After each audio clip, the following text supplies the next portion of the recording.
This is Karnak back again with another Star Wars Armada Explained. Today I'm going to look at another objective card, how to play objective, Solar Corona. So this was another community request um, because not that this card is complicated, but because this card is so easy to forget. And hopefully by watching this video, it will leave a trigger point in your brain to remember how to appropriately play this card. So let's go over it. So Solar Corona, it reads, the first player must deploy all of his ships and squadrons before the second player. After the second player deploys ships and squadrons, the second player must choose one of the 3-foot edges of the play area to be the Corona. Special rule, or the Corona, Corona, Bud Light, Miller Light, yeah, all them extra keywords, the Corona. Special rule, while a ship is attacking, before resolving any attack effects, if any portion of the Corona is inside the attacking hold zone's firing arc, the attacker must discard one die with an accuracy icon from the attack pool if able. So, what is the timing for all this? So the first part in the setup, not so hard. The second part, well, there's a few minor things we should go over. So Solar Corona is a lot like Superior Positions in the fact that the first player has to put down everything first, followed by the second player. That's easy peasy. So we're going to say this MC75 is the first player, and he's got one ship, so he puts his one ship down. And the Star Destroyer is the second player, and now the second player has put his ship down.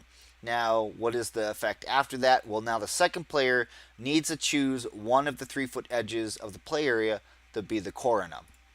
How do you mark that? It doesn't specify how to mark that. It just says choose one. So in my situation, as the second player, I'm going to say, well, I'm going to choose the right-hand side of this screen to be the Corona. Now, in all the games I've played, if you don't mark it with something to remember, you will never remember to play this card, the objective, ever. It's happened with both players. Even people who I've picked as first player, their second player card, they never remember the card either.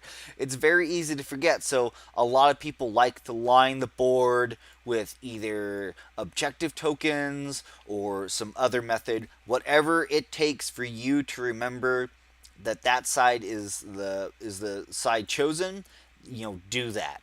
So how does this effect actually work? Well, it's pretty straightforward. Anytime that you are attacking any other ship, if any portion of your whole arc reaches the opposite end of the play area, it comes into effect. So like, for example, you look at the arc of the MC75 here. If we were to draw a line, as best as we can, so if he was shooting, for example, out his front whole arc, not affected by this. It has to reach all the way over. Now, if he was shooting, out his side arc this way, it's affected. It doesn't matter where on the board he is. He could be way over here, but as long as that's the chosen side, as long as that arc can see that side, that's when it is triggered and takes into effect. So you'll see a lot of players who are second favor, obviously, the side that they're going to choose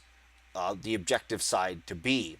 That way they get a benefit of, now if you're trying to shoot them and they're over here, and especially if you're trying to turn towards them, now you're getting multiple arcs caught by this area. Now, it only doesn't affect the first player ships, it affects all ship attacks. Just so you guys know. So even if you're second player, if the first player manages to get over here, well, now again, the front arc of that Star Destroyer, as he's trying to shoot forward, again, it's caught. It's caught in that Corona. The Corona. Still there. Still getting caught. Remember, the arc line has to be completely turned away, from it. So if you were shooting from the front of the Star Destroyer, you would have to, make an attack more like this, where now you see that's going way up over this way. It's not getting touched by that. You're not affected. So what actually affects the die pool? Let's put this back over this way. So we're going to say that this MC75, he's first, and he's coming in. He wants to blast my Star Destroyer there, and he's going to use his side arc here to do it. He's got side to front. It's at long range. But he is facing the Corona, the objective side. So he's going to roll his attack pool, and this we're just going to say he's got, I don't know how many they throw out the side there. Let's see here. What capital ship are we going to look at? Let's look at the ordnance. He's got 3 reds. So we're going to say he's throwing 3 reds.